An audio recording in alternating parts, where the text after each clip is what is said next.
Good morning, Michael. Good morning, Evgeny. How are you? I'm doing really well. So we've been working together in different shapes or form. You've been a customer, we've been a co-working, we worked together on many different projects. It was quite a lot of fun.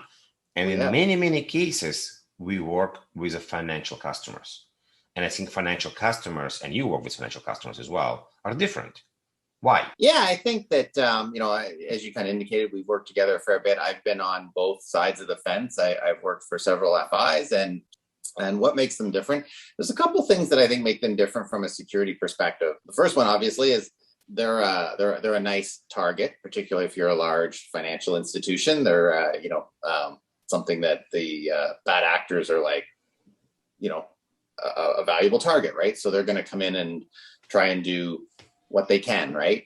There's money involved, obviously.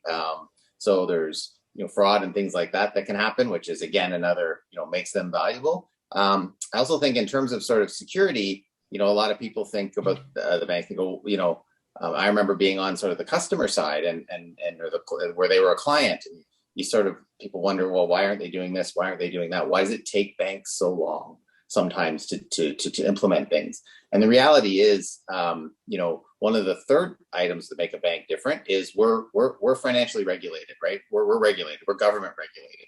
And as a result of that, every time we make a decision, we want to move something to the cloud. We want to, offer this product to our customers, right? There's a whole other layer of thought that the bank has to go through in terms of, well, am I breaking any regulatory rules? What other controls do I need to put in place to make sure that if that data is going to be accessible via the internet, it has the right controls around it, that it's going to be protected. So the banks have a lot of regulatory as well, drivers that make them, they have to consider, right, when they do these things. I'm thinking about this. If I go to a hospital, I expect that the nurse and the doctor will have procedures. They will not just be shooting out of the cuff, or just whatever they do. I'm guessing the banks, and when I go and deposit my money in the bank or I transfer money in the bank, I expect the bank to have procedures as well. And the procedures takes time to develop. Is this also, I'm guessing, applied to cybersecurity? Because stuff takes time, not just because of compliance, because they make sure everything they do makes sense, written and checked. Yeah, absolutely. You're correct, Evgeny. Like there are procedures and processes that we go through, and part of those procedures and processes, like we have some standards. But then, for example, you may have a process, and the process may say, if you want to put this data, make this data available to your customers on the internet, for example, and say it's product information. So we have a data classification for that. That classification might be publicly available, but internal data, we'll call it, right? That's fine. Now you say, somebody comes along and they say, we want to show Evgeny his financial portfolio. Well, we'll use the same process. Maybe. But see, now that process, the question is that process, that process might be good enough for some general product data. Is it good enough for your financial data? Oh, maybe not. We need more controls. Or maybe that process seems okay, but from a regulatory perspective, from a government perspective, they actually say, well, no, if you're going to actually put that kind of data out on the internet, then you need to have additional controls. So now we've got to go back and revisit that process. So there might be multiple processes depending on what type of data or what kind of transactions or interactions we want to do. And all those have risk associated with them. And we have to evaluate the risk and then manage the risk. And then, right. So it's a lot of work. So we fall under GRC, government risk compliance. Is government risk compliance a big thing in financial, and how big, and what? Maybe you can also describe in like 2 words what it even means GRC for people that doesn't know. Yeah. So to answer your first question, is it a big deal? Yes, government compliance is a big deal, and I would say my experience in financial institutions is it's getting more so. So as you see, anybody that looks on Google or on the internet, you'll see there's been ransomware attacks, there's been different attacks, and those attacks are increasing. Even if they're not financial, the government's looking at them going, well, what if they attack our financial services, just like our other critical infrastructure, right? How would we protect against that? So then what they do, the governments will come to us and say, you're moving a bunch of stuff to the cloud. what are you doing to protect yourself, to protect your customers' data? And we have to respond to that, right? And so it's actually getting we're getting a lot more scrutiny than we have, right, in the past. I think most of the financial services and are. From what I know, there is of course standard compliance framework like NIST, ISO, for example, or if you in a medical, you're going to have HIPAA, for example. But there's also some internal thing that you decide you want to do. How you make sure you don't clash, you don't actually go against one because you decide it's something that you want to do, but in ISO and NIST, it says something else.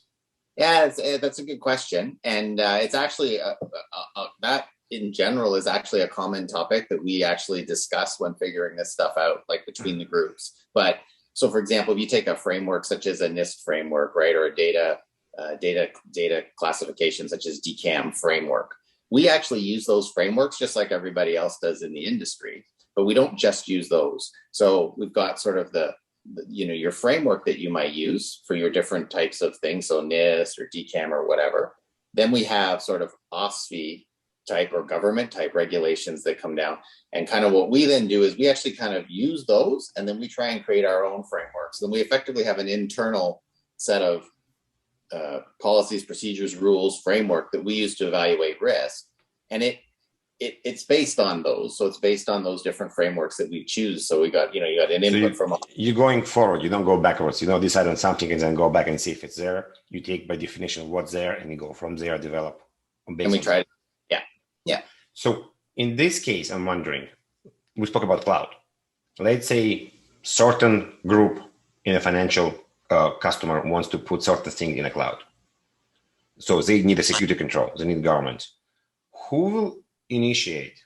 The GRC group will start to say what needs to be done, or maybe the engineering guys or the architect will say, oh, we need the security control. We need the CASB. We need encryption.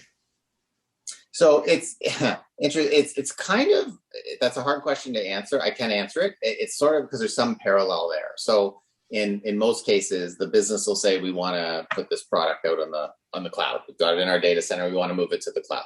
So what happens there is a few things will kick off. So for example, architect would be one of the first folks that will come in and actually look at the current design, how they're going to design it in the cloud. Right. And there's some differences there, right? As you know, when you go to the cloud, people think you do lift and shift. I think most of us have learned that lift and shift doesn't work. There's a lot of differences in how you sort of put things into the cloud and secure things in the cloud. So the architect will look at that and say, here's sort of some of the differences.